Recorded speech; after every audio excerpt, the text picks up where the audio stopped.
Hey everybody, I'm really excited about today's episode. I talked with Manuel Herrera, and we had a really great conversation about so many of my favorite things.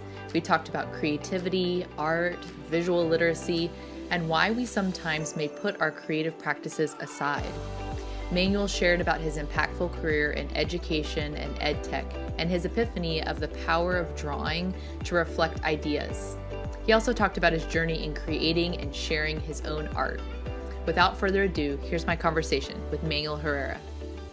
All right, welcome to the Building Thinkers podcast today. I'm so excited to be joined by Manuel Herrera, and we are going to talk all things sketch notes, artists, being a creative, maybe some making thinking visible. And so, Manuel, thank you so much for agreeing to come on and chat together. Yeah, thank you, Tracy, for asking. I'm always excited to share what I do and what I've learned and where I'm going. So yeah, happy to be here. And we chatted a little bit before that we have several Venns in our diagram from our teaching time, from our edtech time, and you just got back from ISTE, and so I'm excited to hear. Maybe you can start with a little bit of your story, how you got to what you're doing now, and you can take us on your journey however you want to get there.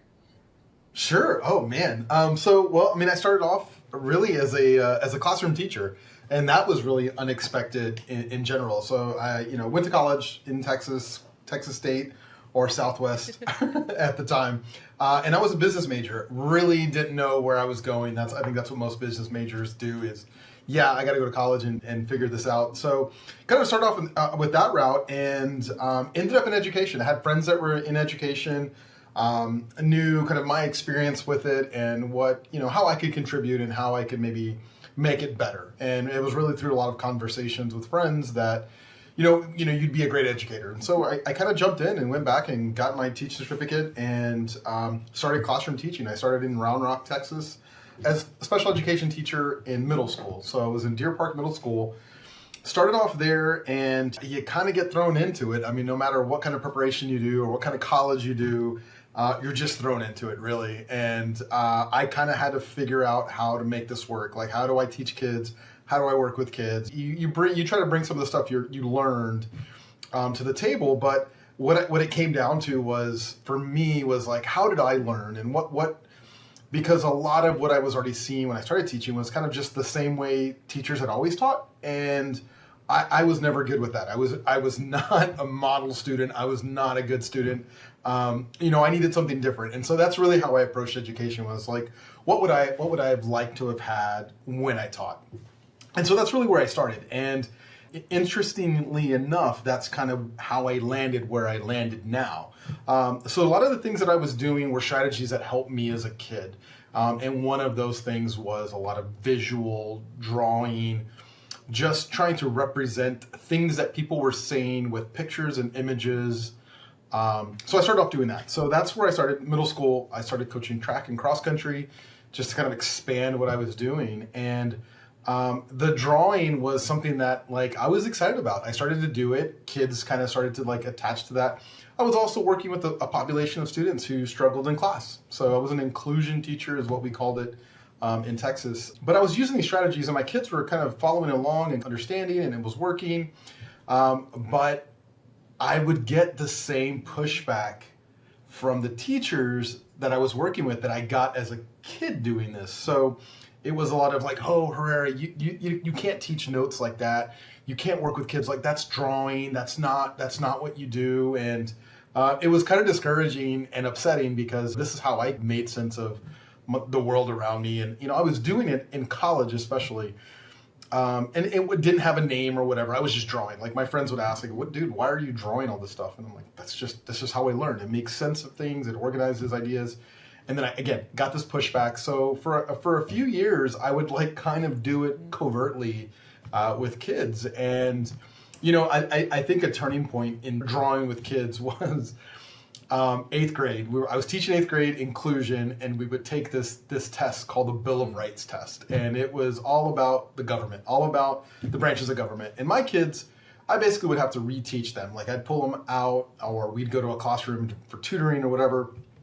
And basically would draw this graphic organizer of the branches of government. And I would start with the buildings and talk about the buildings and what the buildings were and what they represented and who kind of, quote unquote, lives inside these buildings.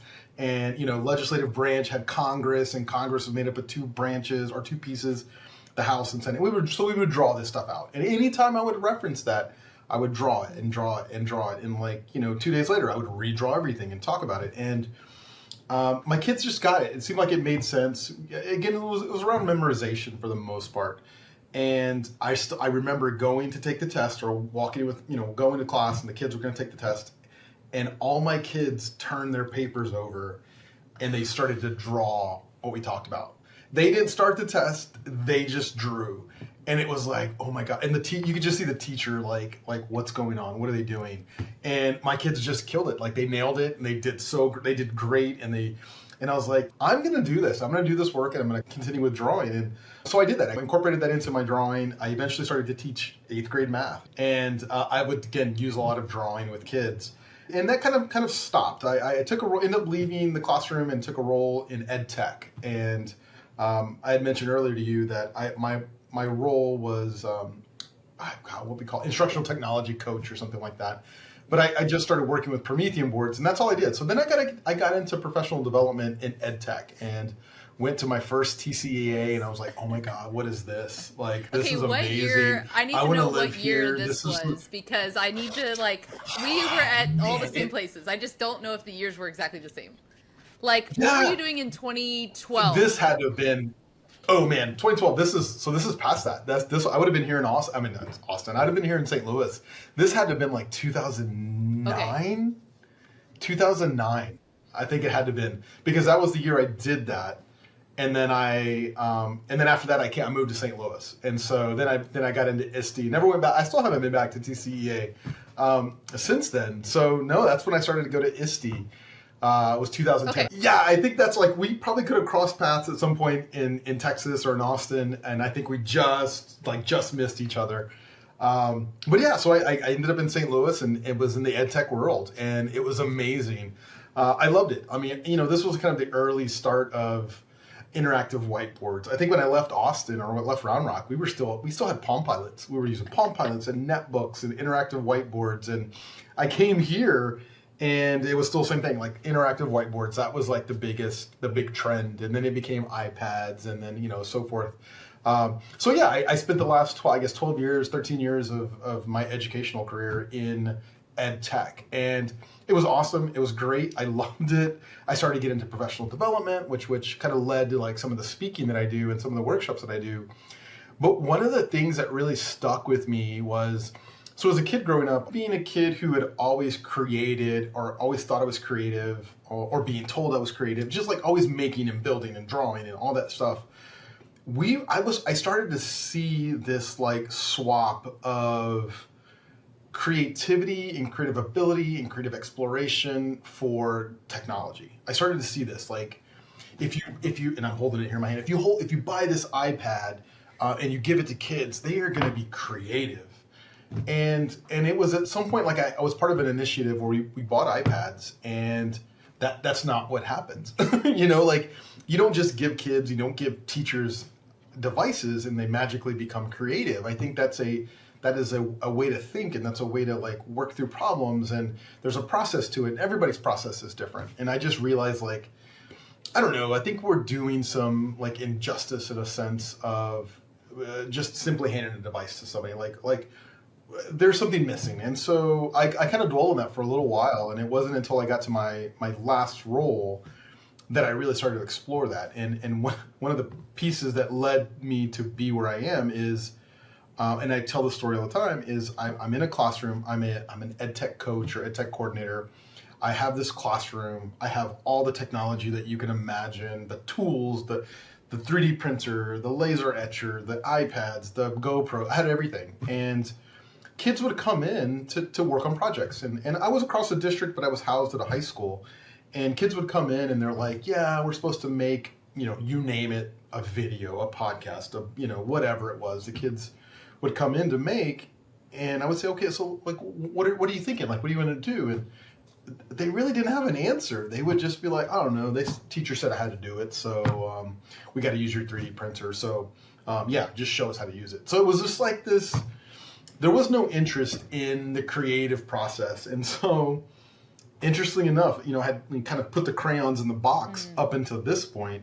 And so I said, okay, I had kids come in and say, hey, we want to use your 3D printer. We got to make this design or create this design. I said, okay. I said, what is it you're going to make? And they're all just talking over each other and not really knowing what they want to do. And I said, well, let's sit down. Let's sit at the table. We're doing this in the door. And I said, okay, tell me again, what is it you're trying to make? What are you trying to create? What are you trying to solve, or what problem? And I just started to draw what I thought they were thinking about, because I needed to know what it was so that I could help them. And kind of mid-drawing, the kids started to like, yeah, like, okay, yeah, that's what we want to do. Okay, no, okay, can we do it this way? And they would grab the markers, and we're literally just on this classroom table, and we dry erase, and they're just drawing with me, and we're just working this out. And it's just like, holy shit, we're not doing this with kids. Like, this is what we're missing. Yeah. Like, we're missing this piece, And so I did it with this group. Those kids left. Another group came in, same thing. Like, hey, Herrera, we need to use your 3D printer. And like, cool, let's sit at the table. And I would draw it out. And probably after 2 or 3 groups, the kids would come with drawings. Like, they would come with drawings to me. And I think it got back to the classroom, like, he's going to make you draw. Like, he's going to make you draw something. And that really, like, kind of set me in a trajectory that is where I am now. And it all came back to drawing. Like, it was all about thinking and all about coming up with a solution, working with each other, communicating ideas, and really understanding what it is we're trying to do. And it was great, and it was amazing. And here I have this role in edtech, and I had been in that role at that point, I don't know, 7 or 8 years. And now I'm telling people, don't come to me with technology. Let's sit in with a piece of paper or dry erase marker, and let's really like work through this.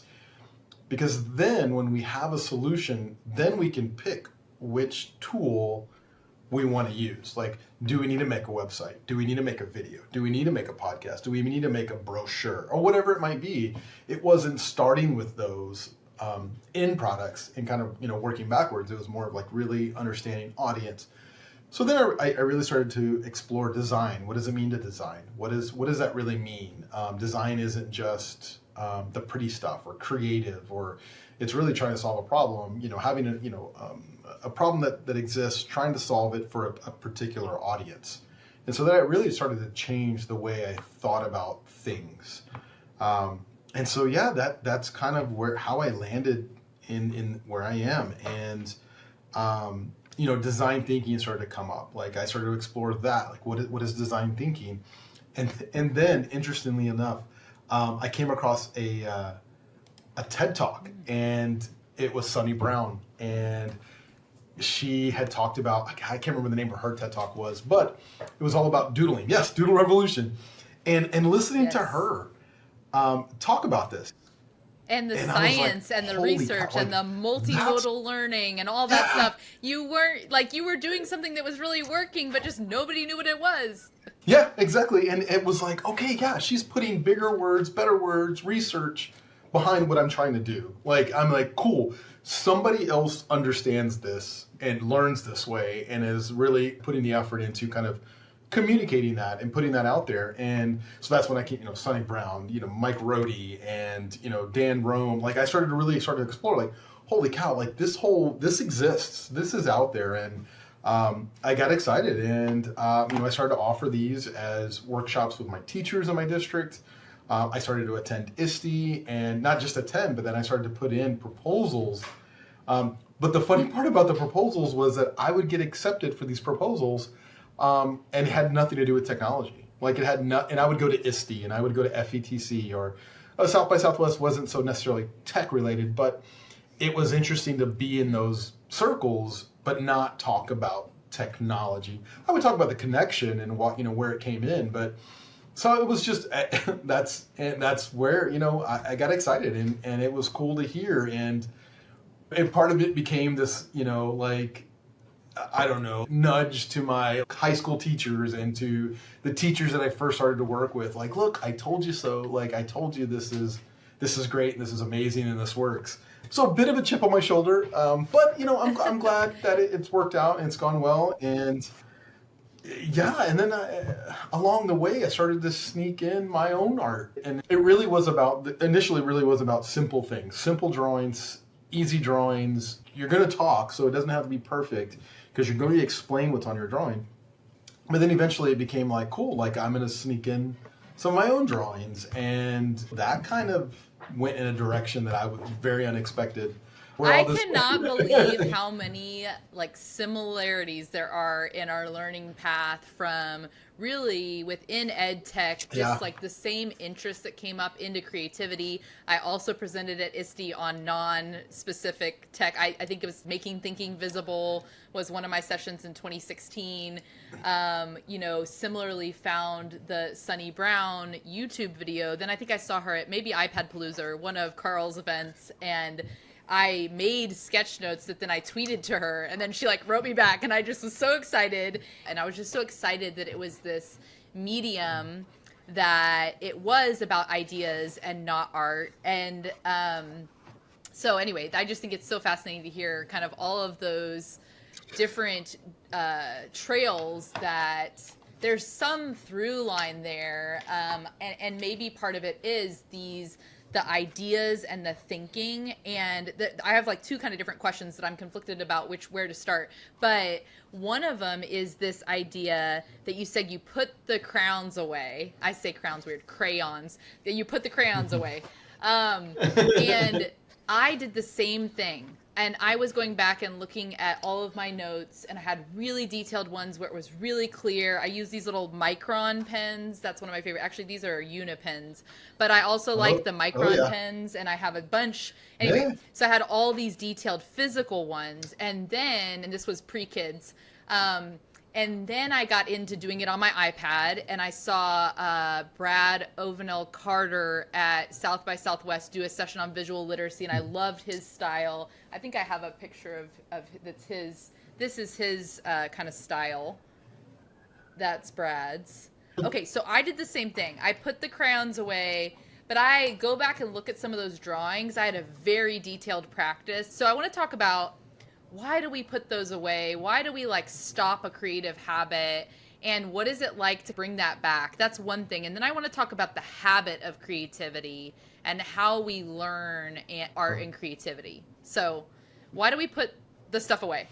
I was reading, it was a Dan Roam book that I read, and he's got several different books, but one was called The Back of the Napkin. And, you know, I think we put the crayons away because at some point, like, we think it's a very childish thing. We associate drawing with art at some point along the way, and when we start to think about art as we get older, we start to think about art as like perfection and beauty and pretty. And so we take all that and we kind of meld it together, and that is for a specific group of people, and we put it over there, and we are not those people. And so I think that's part of why, at least what I went in talking to people and reading books and reading what other people's experiences is we connect drawing to art to like artists and professionals, and that is not us. And it's hard to break that. It's hard to get those to not be connected, because, you know, you go to school because you take an art class, whether you're in elementary, middle school, high school, college,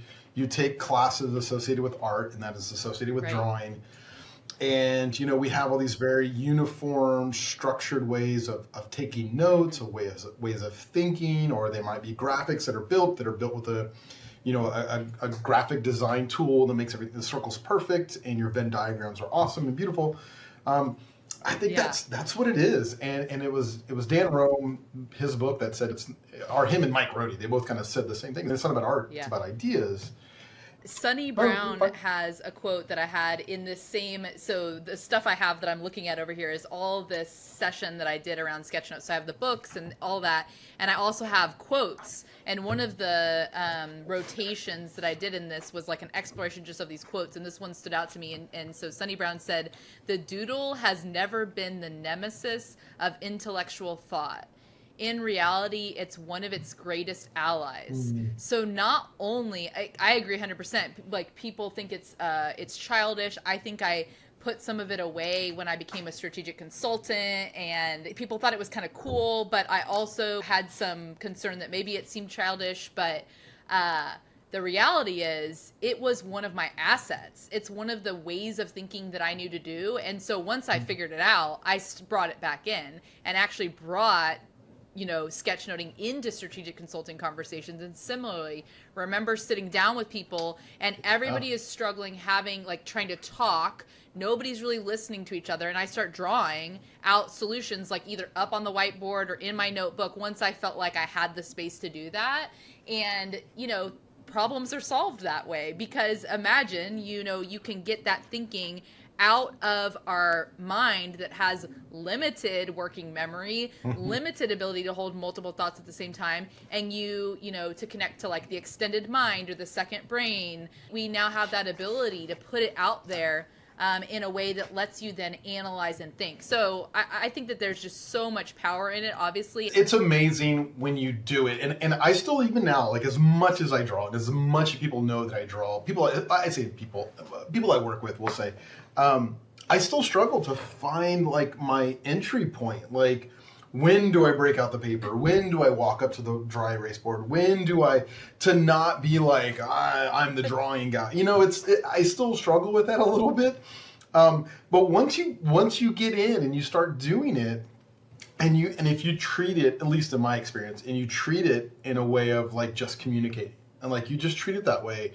You don't treat it that I can draw pretty letters or I can draw pretty drawings. You just treat it as a way of like, I just want to make sure I know what you're saying. Help me. It's very much like the response. So what I hear you saying is, rather than doing that, it's you draw it and you show them, is this what you're telling me? And I've noticed that like some people, like you kind of see like the eyes. Oh yeah, that is. I don't even know I know what I was saying, but I never really pictured it in a way. I feel like that's when it really catches on with people, when you can take what they're saying. And for me, it's just for the purposes of me trying to understand, I'm going to draw it out. And when they see like their ideas developed in a simple sketch, they're kind of like, oh yeah, that works. Like that makes sense. So with that said, I have this love-hate, I will say, with sketchnoting. I have a love-hate with it in a sense of, I love it because it makes sense.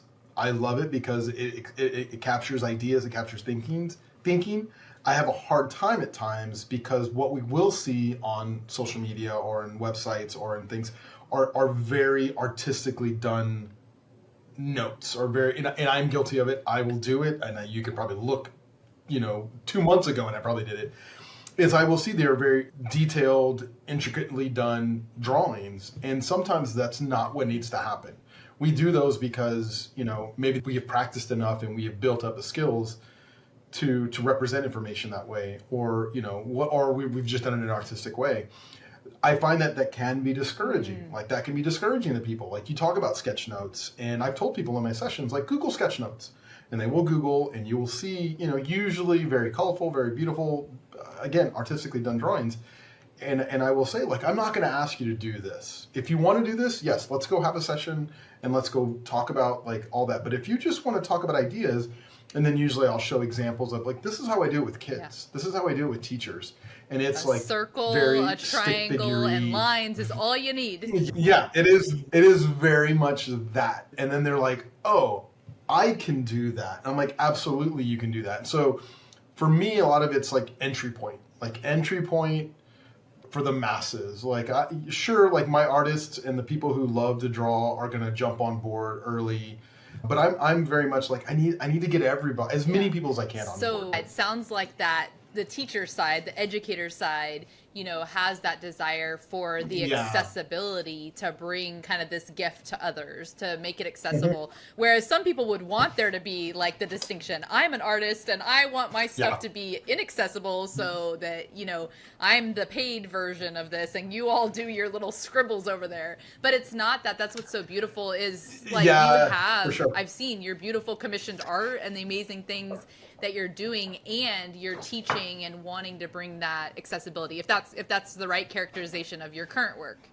No, that's perfect. Like, that's what I try to do. Like, I try to like have my hand in both worlds, because I am a creative, I am an illustrator, I am an artist, but I also like, the educator in me, like, even now as I'm starting to branch out of education, and one of the groups of people that I'm working with now are marketers, people who are in marketing, like, and branding. And again, they're still creatives, but they're creatives in a very digital world, and trying to get them, you're going to be working with clients, and you're talking to clients, and you're interacting with clients in the moment. Like, how do you capture it in the moment? Yes, you're going to deliver some very beautifully polished whatever it is in the end, but you want to be able to capture that conversation in some way, and for them to be on board. And so I'm starting to explore that. So, like, again, still like going to just very basic things, and even though it is a sketched out simple thing, and it may in our minds as creatives look ugly or not as good or as polished, but that's not the purpose. The purpose is to communicate information and like just make sure we're on the same page. I just hear that making thinking visible in that too. Of a brand, I would imagine, wants to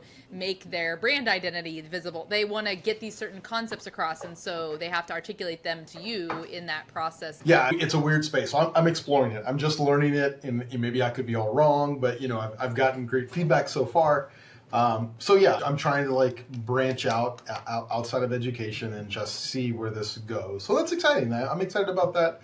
Nervous because now I'm learning a whole nother, industry and what needs to happen, and how do you capture that? What does that look like? One of the sentence stems that I love is "if only people knew." And so often these become the little sound bites on Instagram or whatnot. And so no pressure. I think for me, if only people knew that everything is a process. Like, there's going to be some ugly side of brainstorming. There's going to be like some thought-provoking questions, and we're going to like bounce ideas off back and forth. If only people knew, like, that is messy, and that is sloppy, and that is just like this vomit of ideas when you're trying to brainstorm. It's a mess. And if people just knew, like, that's just part of it. You need to get those ideas out. You need to get thinking out. And then you organize it all. Like, that's the struggle with brainstorming sometimes, is you can kind of go with the improvs of yes and kind of things, but just putting those out there is just letting it sit, and it's acknowledging that, that's an idea that I had. Great or not, you just put it out there. Don't even judge it. I think if only people knew, like, all the process that goes behind what the final product that you see, the Nike shoe that you buy, or the song that Taylor Swift has sung. Like, if you only knew, like, the mess that went behind that. And I think that has always been my, like, I guess, I don't know what you would call it, but my way of thinking is, you don't always just come up with these ideas. Sometimes people do, and some people are very talented, and that works for a certain amount of times. But there's a lot of sloppy, gross, nasty, just things that happen that you have to make sense of. And, that's just part of it. And that's the beauty of it. It really is. I try to do it with my own kids. Both my kids are at an age where they're creating, they're making, they're doing, they're learning. And, they're never happy with what they create. And I'm like, that's part of the process. Like, that's just part of it. It's just messy. It's not going to be good. Like, if I looked back, I mean, even a year ago, what I was doing, I still, and I'm like, oh, that's gross. Like that, what was that? But I'm here now. Like, this is where I am. It took me that point to arrive. I am a recovering perfectionist, and so this is very challenging for me. And I have many a half-written blog post that's not good enough because I didn't have all the research, and I didn't have my sources cited in APA and ridiculous things. But somehow with sketchnoting, I think I got past it because, well, first of all, it was like the very beginning of Instagram. That's how old I am. And when I started doing the sketchnoting, so nobody knew how to use Instagram. So I have way too many pictures of like my Thanksgiving dinner and like my dog's faces like really close, although that's still fine. But I did this sketchnote habit thing. I think it was like doodle a day. That's what it's called. Hashtag doodle a day. It may still exist. And when I was learning to do sketchnoting on my iPad, because I wanted wanted my stuff to look really cool, like Brad's stuff, I did that. And so I have these images where it's like a duck, or one day it was a snow globe, and they're so ugly, but I posted them on Instagram every day for this time period to just, and now I can see my growth in how I use the paper pencil, thing. So what I'm getting at here is creativity we think of as this kind of ethereal magic, but I have found it to be like, it can be like that. And when I'm in flow, I totally feel that way and all that. But I think more often it's a discipline. It's a habit. It's a continual willingness to show up and to ship it or post it or share it, even when you don't think it's good enough. And I'm curious, of your perspective on if somebody wants to build a habit of creativity. First of all, do you agree? Like, do you think it's a discipline? Do you think it's a habit? Do you think it's something that people can do and figure out? Oh, for sure. For sure. I mean, that's with anything. Whether you're a child who's 10 years old and says, I want to be a baseball player, or I want to be a football player or a basketball player. Like, you go out and you swing and you miss, or you miss the shot, it's an air ball, or you miss the pass, or you drop a catch. Like, that is just part of it. It's just, you have this idea that you want to be it. There's an end goal that you want. So you're going to go through all the bumps and the bruises of, like, not doing well to whatever standard you're measuring it against. Whether you're measuring your standard against a professional or usually it's a professional, because that's what we know and we see. You have to do it. It's forming habits and knowing that I'd say fail, but you're not going to meet that standard that you have in your head. In imposter syndrome, once you get really good at it, imposter syndrome will sneak in and it'll still tell you, mentally, you're not, still not. It is still just you're forming habits, doing those things, telling yourself that you want to be that. It is discipline, like, absolutely. Like with anything we do, we just, in creativity or in a creative expression, arts, I guess you could say, sometimes we might feel they're unattainable because it's not just our thing, and that's fine, but maybe that isn't your thing. Your thing might be accounting or spreadsheets or, whatever I would consider boring, but you do those things. You do them over and over again. You mess up, you figure it out.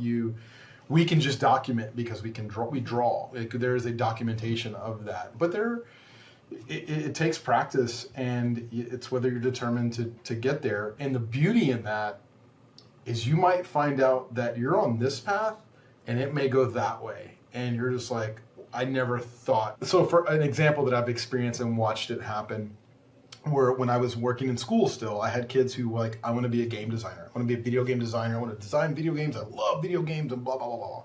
So we put all the things in place. We made all the environment to be what it needed to be for kids to be video game designers. And I had two kids. They were older and they loved it, and they were in it, and they would be, on a project to design a video game, 4 or 5 days, 6 days, and they're still designing graphics. And that is where they are, and they can't get past making the character because he doesn't look right, he doesn't move right, he doesn't whatever right. And it's like, okay, so I don't know that you want to design video games so much as you want to design characters or be a graphic designer, or you want the art. So it's great to have people around you that can see that and recognize that. Because, these kids in the end, like, I don't know, it's 2-3 weeks designing a character.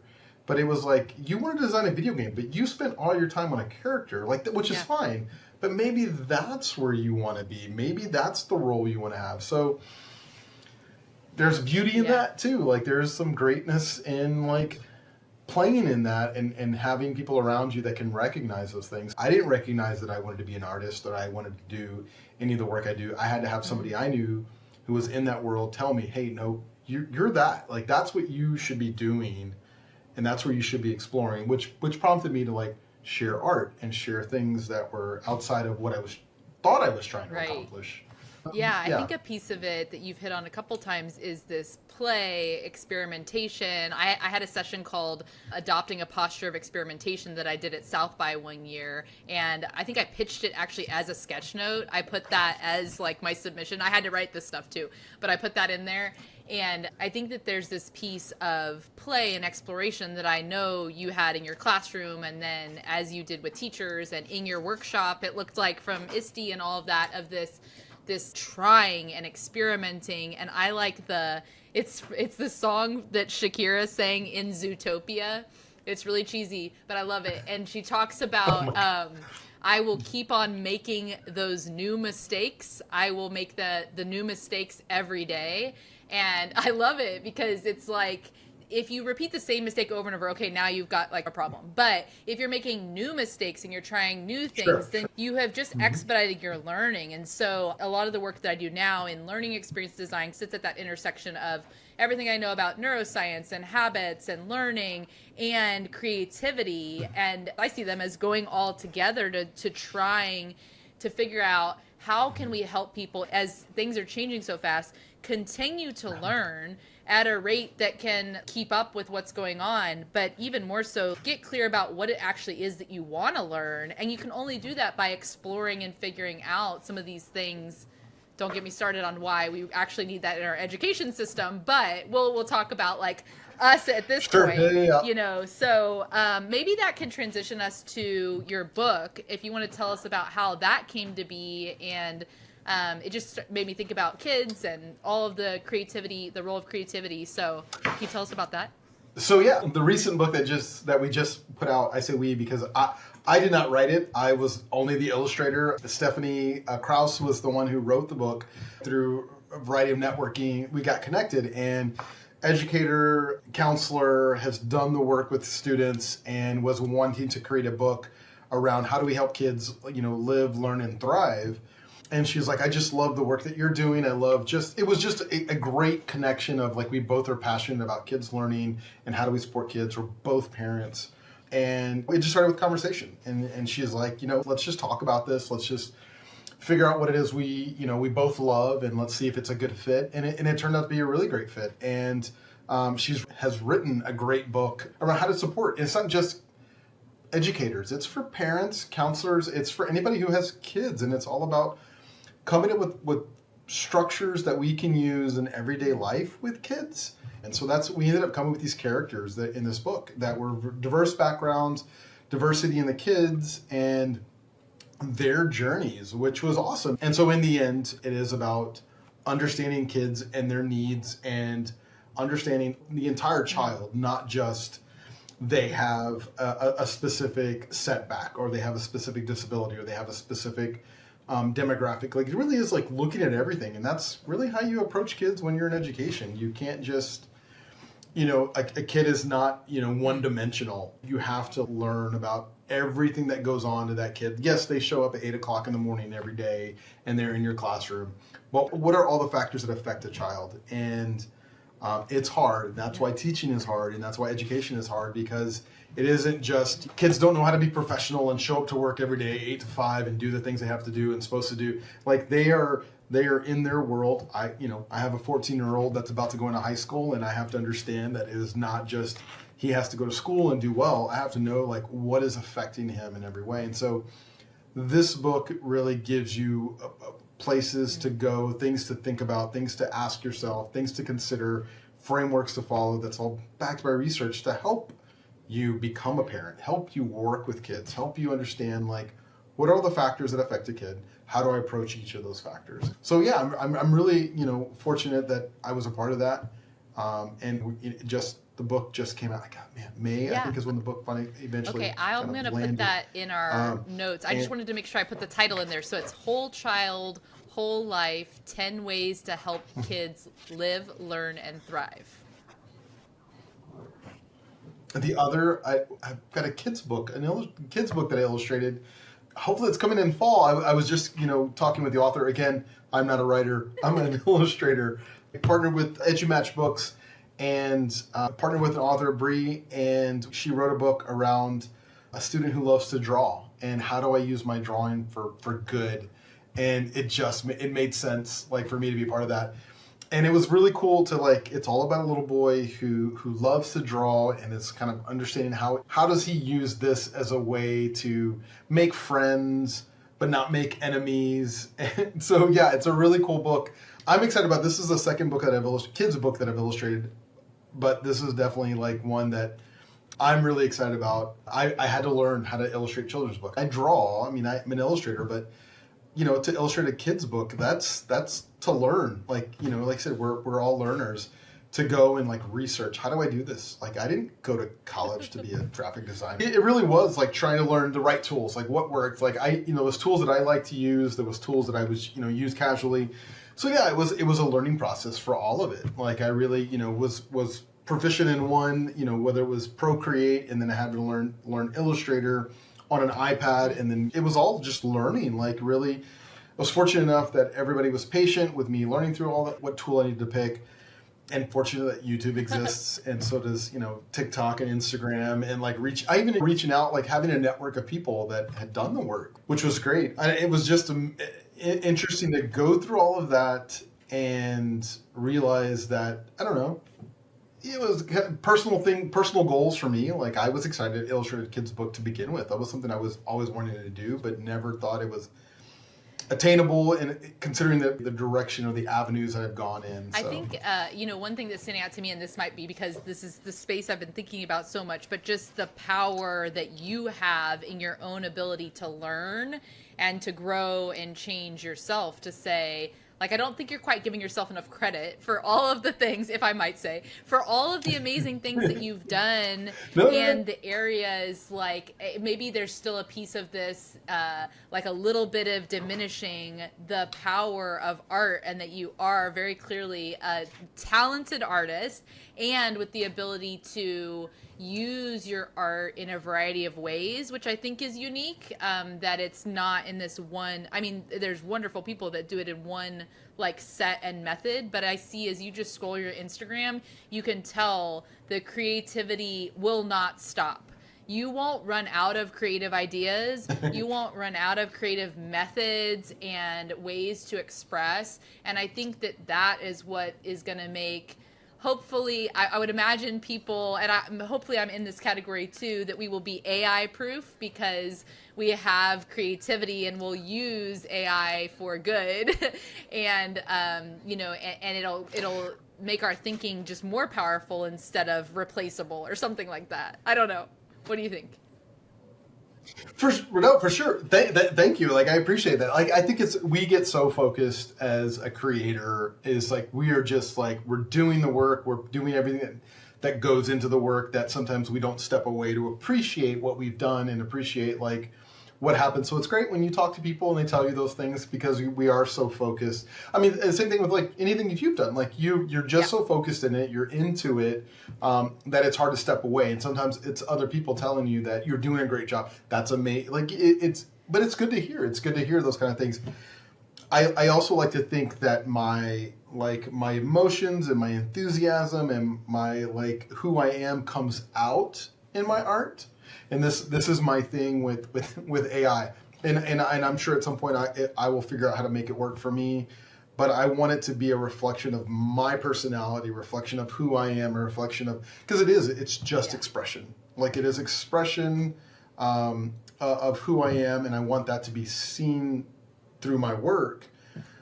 I'm not dismissing AI at all. I'm just saying, as an artist who puts everything I do into my work, and it's a true reflection of who I am also, and this is more so like AI filters. I don't know. Like it's just a button, it does it, and it is. But I think there are definitely nuances within AI that is a reflection of that person. This is also like when it came to digital art, I almost felt kind of like an imposter with digital art, because originally I was very paper pencil, like the stroke you make is a stroke that exists kind of thing.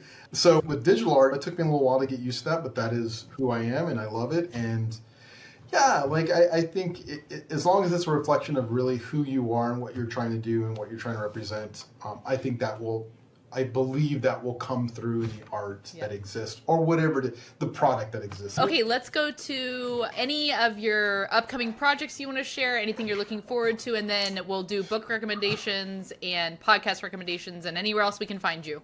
Yeah. Projects, man, I have like a few things coming up that I'm excited about. One is an art fair. I have an art fair that I'm coming back to here in St. Louis, which is exciting because I'd done my first art fair last year, which was interesting to put your stuff out and in a booth and have people walk by or judge it or not even say anything. So that was a very vulnerable point for me. But I get to come back and do the same art fair. They asked me to come back, so I'm excited about that. I've got a few speaking engagements that come up this month and next month, and then a couple of them in October that I'm excited about. What's interesting is now I have my full-time job as it is, but I also started to partner with Canva. So that's kind of, open up some new doors and some new exploration of where can I add my like flair of or my take on creativity with a product. So like that's not normally what I do. I'm usually very much like you can make this in anything. So so I have some sessions coming up with Canva. I work part-time for them as a consultant, so I get to do that work, which is cool. So ISTE was the first time that I was in a booth and I was presenting on a certain specific product, and that's a different feeling for sure. But it was exciting. So I have that. The book that comes out, the children's book that comes out in the fall, I'm excited about as well, just to see what happens with that. Online workshops, we've been talking about books a lot and partnering people. In the background somewhere is running. I'm trying to put a book out for myself, and I'm saying that now so that speak it into the existence. I have to do it. I know, I'm trying to speak it to an existence, but it is one of those things like perfection, and I think maybe it's as I get older, I'm just like just put it out, like just be done with it. So it is working in the background. I am like creating content around it. I am also somebody who does not like to necessarily always read books, so I'm trying to create a book for people who don't like to read books. Interesting. But want to consume information and learn. So yeah, I'm excited. I think I had also listed, I'm just glad to not be doing anything. This summer is probably the slowest summer I've had in probably 7 years. Yeah, it seems like you're doing a lot of things still. This is the slow summer. This still sounds like a lot. I know. This is great. I've learned to somewhat say no at times. This time I've learned to say no. So I take a vacation 2 weeks, 3 weeks with my family, and I have nothing that I'm going to be like, okay guys, I got to sit with my iPad or I have to sit with my computer and do, which is nice. So I can maybe enjoy myself. I can't resonate with that overworking at all. I mean, I'm not like that at all. When you love what you do, it just happens. Like we took a couple days off, and I read all of Tiago Forte's Building a Second Brain, and I was like, why have I not read this book? And it turned on all these different ideas for connections to other work that I had done, and I was instantly in Notion, like writing all my stuff down and like drawing it out, and so I just can't really stop. But I have just accepted at this point in my life too that that's just how I am, and it's okay. Yeah, and it's okay. Like, I think I find moments to like have that where I'm not affecting everybody, which is good on top of the full-time jobs that we have. I have them coming out, which is great. Awesome. Well, I want to stay in touch and hear when your future book comes out too. And so we'll have to follow you on all the socials. And Manuel, thank you so much for coming on. It was so fun to get connected and have this conversation get to see all of your beautiful art out there and all the ideas that you're helping to spur on. So thank you so much. Thanks so much for listening to the Building Thinkers podcast. Now we have more ways than ever to stay in touch. So go to linktr.ee/buildingthinkers, and you can check out my newsletter, YouTube channel, and learn about my upcoming learning experience, Unlimited, Building a Modern Learning Habit. And if you're interested in that, you can join the waitlist to be the first to know when it's ready for a beta launch with a limited size group. And in the meantime, remember, there's no limit to what you can learn. And thanks for making the Building Thinkers podcast part of your modern learning habit.